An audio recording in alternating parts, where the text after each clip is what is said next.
গবেষকরা বিশ্লেষণ করছেন সংসদ সদস্যদের পোস্ট করা 3,20,00,000 টুইট ইউরোপ সহ 26টা দেশের 2017 থেকে 2022 6 বছর ধরে একাধিক নির্বাচনী সাইকেল ধরে নেওয়া বিপুল ডেটা অ্যানালিসিস করছেন গবেষকরা। সেই গবেষণা থেকে কি পাওয়া যাচ্ছে, কেন, কখন, কারা মিস ইনফরমেশন ছড়ায়, মিথ্যা তথ্য দেয় এবং কোন ধরনের রাজনৈতিক দল মতাদর্শ সেই কাজটা করে। সামান্য বিশেষের আজকের পর্বে আপনাদের সবাইকে স্বাগত জানাচ্ছি। আমি অরূপ রাহি।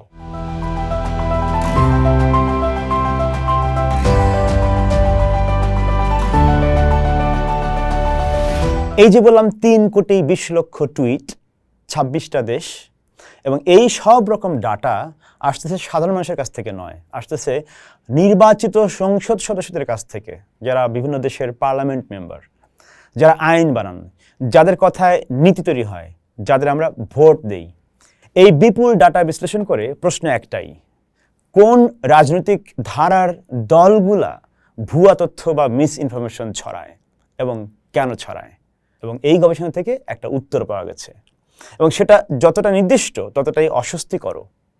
আপনারা যারা আজকের এই পর্ব দেখবেন, আপনারা মিলায় দেখবেন বাংলাদেশের বাস্তবতায় এই গবেষণার ফলাফল কতটুকু মেলে, কতটুকু খাটে, কিভাবে খাটে, তুলনামূলক একটা বিচার করবেন।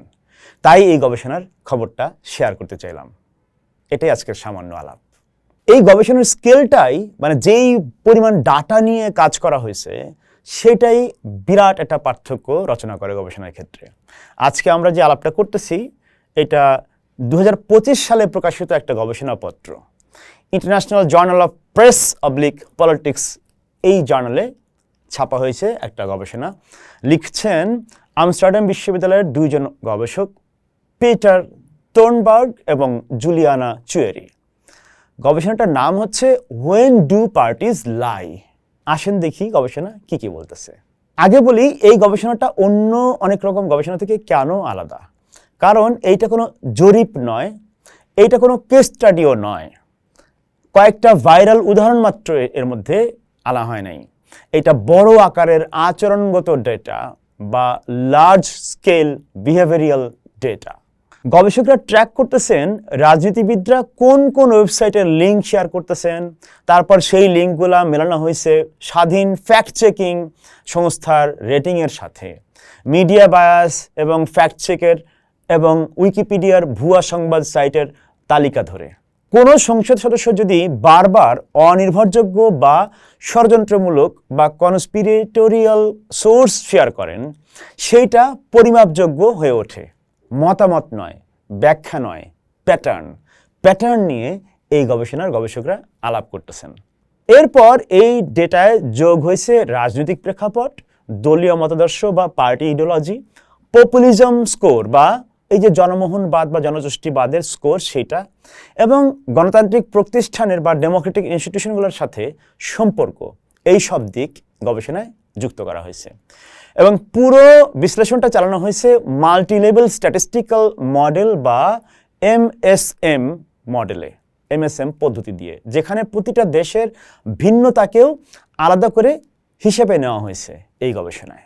মানে ফ্রান্স আর ব্রাজিল আর সুইডেনের মিডিয়া পরিবেশ যত আলাদাই হোক না কেন, ফলাফল একই থাকতেছে।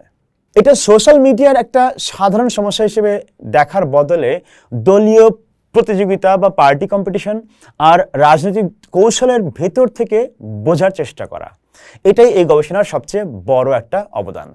মিস ইনফরমেশন এবং পলিটিক্সের সম্পর্ক নিয়ে 3টা গল্প আছে, তার মধ্যে 2টা ভুল এই গবেষণায় সেটা প্রমাণ হয়েছে। প্রথম গল্পটা হচ্ছে পপুলিস্টরা বেশি মিথ্যা বলে। এইটা একটা বহুল প্রচলিত যুক্তি।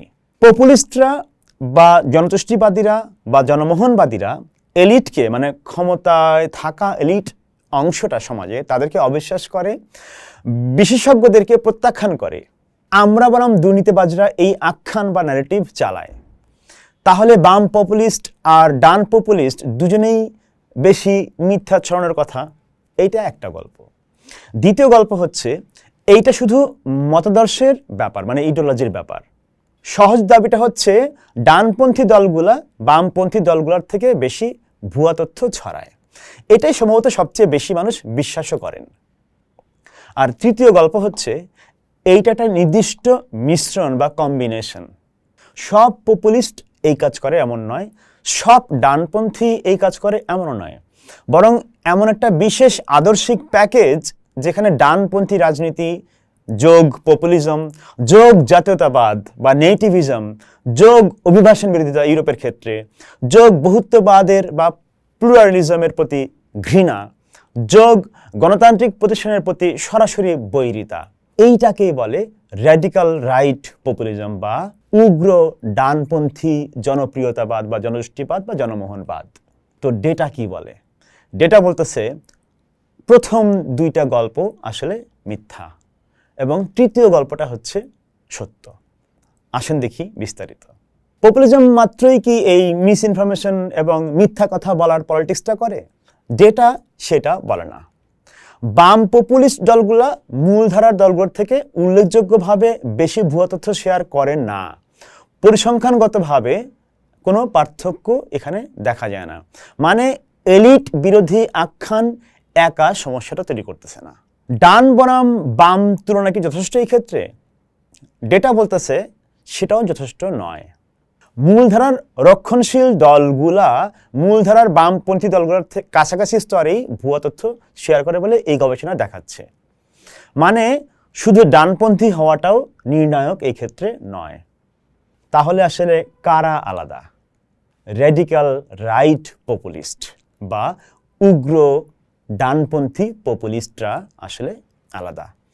এরা পরিষ্কার ব্যতিক্রম। অন্য দলগুলির তুলনায় পরিসংখ্যানগতভাবে উল্লেখযোগ্যভাবে বেশি ভুয়া এবং ষড়যন্ত্রমূলক সোর্স শেয়ার করে এরা তাদের ক্যাম্পেইন চালায় এবং ভিন্ন ভিন্ন দেশের ডেটার পার্থক্য হিসেবে নেওয়ার পরেও এই তথ্যটা টিকে থাকতেছে এই গবেষণায়। এইটা কোনো একটা দেশের মিডিয়া পরিবেশের গল্প নয়, এটা আরো গভীরের কিছু। এইটা সূক্ষ্ম কিন্তু গুরুত্বপূর্ণ পর্যবেক্ষণও দেখাচ্ছে। সেটা হচ্ছে কিছু দেশে মূলধারার রক্ষণশীল দলগুলা র্যাডিক্যাল রাইটের কাছাকাছি চলে আসছে এবং এটা ইঙ্গিত দেয় যে কিছু জায়গায় মূলধারার ডান আর র্যাডিক্যাল ডান এই সীমানাটাও ধীরে ধীরে মুছে যাচ্ছে। এইটা নিয়ে আমাদের হয়তো আলাদাভাবে আরো ভাবার দরকার আছে। এই যে রাইট উইং পপুলিস্টরা মিথ্যা ছড়ায়, এইটার কারণটা আসলে কি? এটার কারণটা কৌশলগত। কেন ছড়ায় এই মিথ্যা? এখানেই গবেষণাটা শুধু বর্ণনার বাইরে চলে যায়, কারণ উত্তরটা দুর্ঘটনার নয়, এটা একটা কৌশলের। র্যাডিক্যাল রাইট পপুলিস্ট দলগুলা মতাদর্শগতভাবেই গণতান্ত্রিক প্রতিষ্ঠানের বিরুদ্ধে, আদালত, মূলধারার মিডিয়া, বিশ্ববিদ্যালয়, নির্বাচন কমিশন সব কিছুর বিরুদ্ধে। তাহলে এই প্রতিষ্ঠানগুলোর উপর মানুষের আস্থা ভাঙা এইটা কোনো পার্শ্ব প্রতিক্রিয়া বা সাইড ইফেক্ট নয়, এইটা রাইট উইং পপুলিস্ট পলিটিক্সের একটা পরিকল্পনার অংশ হিসেবেই করা হয়ে থাকে। ভুয়া তথ্য যা করে সেটা হচ্ছে এই প্রাতিষ্ঠানিক তথ্যের উপর আস্থা দুর্বল করে দেয় মানুষের, প্রতিপক্ষকে অবৈধ বা ইললেজিটিমেট করে তোলে, সংকটের অনুভূতি তৈরি করে, দলের ভেতরকার পরিচয়বোধ বা ইন গ্রুপ আইডেন্টিটি আরও শক্ত করে। এরপর আসে ইকোসিস্টেমের আলাপ। এই দলগুলা একা কাজ করে না, তারা বিকল্প তথ্য পরিকাঠামো বা অল্টারনেটিভ ইনফরমেশন ইনফ্রাস্ট্রাকচার তৈরি করে। দলীয় সংবাদ site, blog, influencer, digital platform, নানান কিছু মিলায়ে এমন জায়গা যেখানে আখ্যান বারবার নিশ্চিত হয়, ফ্যাক্ট চেকিং দুর্বল এবং নির্ভুলতার বা অ্যাকুরেসির চেয়ে আনুগত্য বা লয়ালিটি অনেক বড়। এখানে সাংবাদিকতার নীতি এবং মানদণ্ডের কোনো নিয়ন্ত্রণের বাইরে এই ব্যাপারগুলো চলতে থাকে বা তারা চালায়। এই বিকল্প মিডিয়া ইকোসিস্টেম একটা নির্দিষ্ট উদ্দেশ্য সাধন করে, দলের আদর্শিক বার্তা বা ইডিওলজিক্যাল মেসেজ আরও জোরালোভাবে ছড়ায় দেওয়া, সমর্থকদের মধ্যে একটা সম্প্রদায়বোধ বা সেন্স অফ কমিউনিটি তৈরি করা এবং মূলধারার গণমাধ্যমের বিরুদ্ধে একটা পাল্টা আখ্যান বা কাউন্টার ন্যারেটিভ দাঁড় করানো।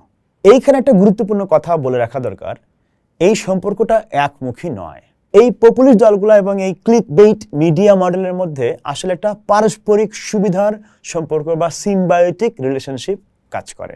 মনোযোগ নির্ভর অর্থনীতি বা অ্যাটেনশন ইকোনমি সেই কন্টেন্টকেই পুরস্কৃত করে যা মানুষের আগ্রহ ধরে রাখে। লাইক, শেয়ার, কমেন্ট, এনগেজমেন্ট ইত্যাদি দিয়ে এই কাজটা হয়।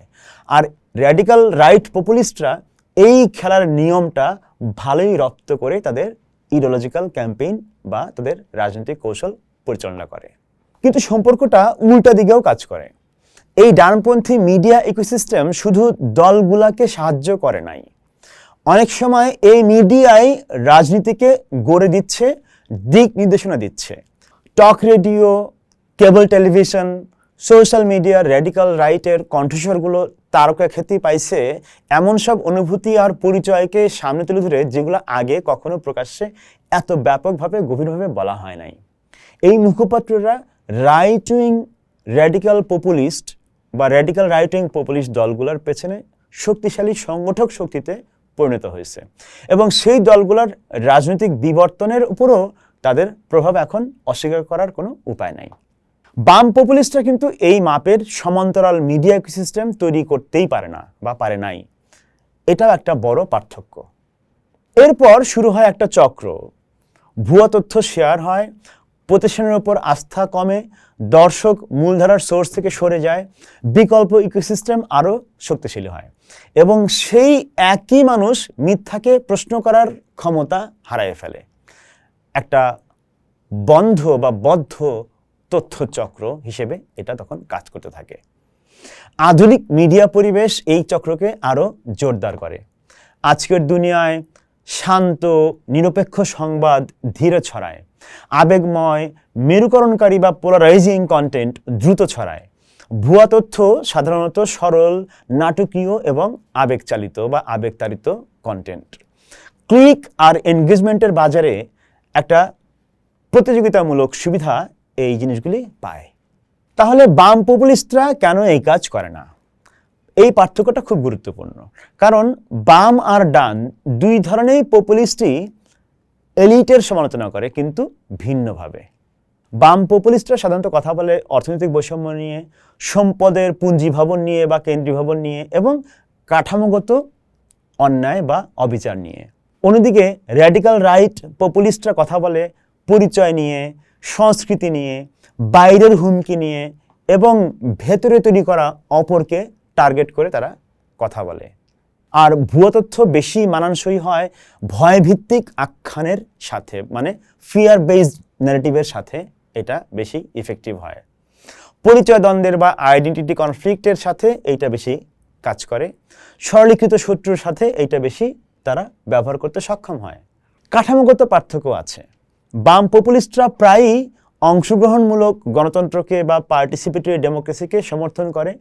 র্যাডিক্যাল রাইট বা র্যাডিক্যাল রাইটিং পপুলিস্টরা গণতান্ত্রিক নিয়মকেই, ডেমোক্রেটিক নর্মকেই চ্যালেঞ্জ করে। এই পার্থক্যটাই তাদের যোগাযোগের কৌশলকে আলাদা করে দেয়। এক কথায় বলতে গেলে ভ্রান্ত তথ্য বা ভুল তথ্য বা মিস ইনফরমেশন আর চরম ডানপন্থী জনমোহনবাদ বা জনতুষ্টিবাদ বা র্যাডিক্যাল রাইটিং পপুলিজম আসলে অবিচ্ছেদ্য। শুধু অবিচ্ছেদ্য নয়, এটা পারস্পরিক একটা সম্পূরক দুইটা ঘটনা যুক্ত তার মধ্যে থাকে। একই রাজনৈতিক মুহূর্তের বা একই রাজনৈতিক প্রক্রিয়ার দুইটা মুখ। এখন এই মিথ্যা বলার, মিস ইনফরমেশনের পলিটিক্সের যে ধারা বা চক্র, সেটা ভাঙার উপায় কি? কি করা যেতে পারে?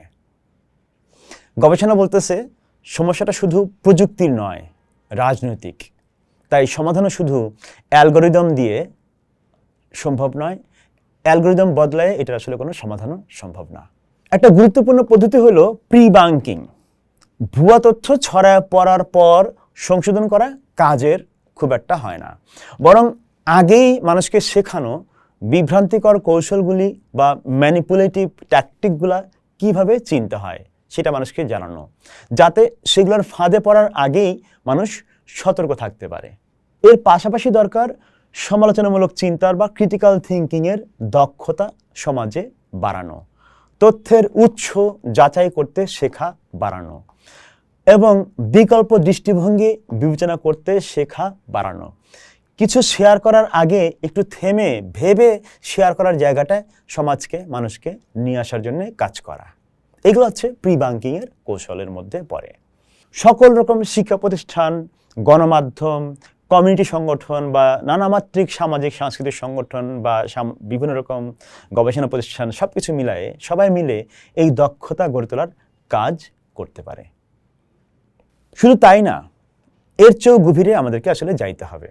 মানুষকে মানসিকভাবে আরও শক্তিশালী করে তোলার কাজটা করতে হবে।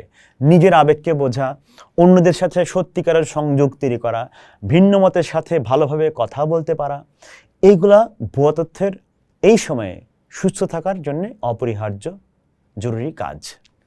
কারণ মানুষ যখন নিজেরাই তথ্য যাচাই করতে শিখবে, তখনই গণতন্ত্র সবচেয়ে ভালোভাবে কাজ করবে। এই গবেষণার মূল্য শুধু এর স্কেলে নয়, মূল্যটা হচ্ছে এর নির্দিষ্টতায়। এইটা বলে না যে সব রাজনীতিবিদ মিথ্যা বলে বা এক পক্ষ সবসময় খারাপ, বরং এইটা বলে আরও সুনির্দিষ্ট কিছু।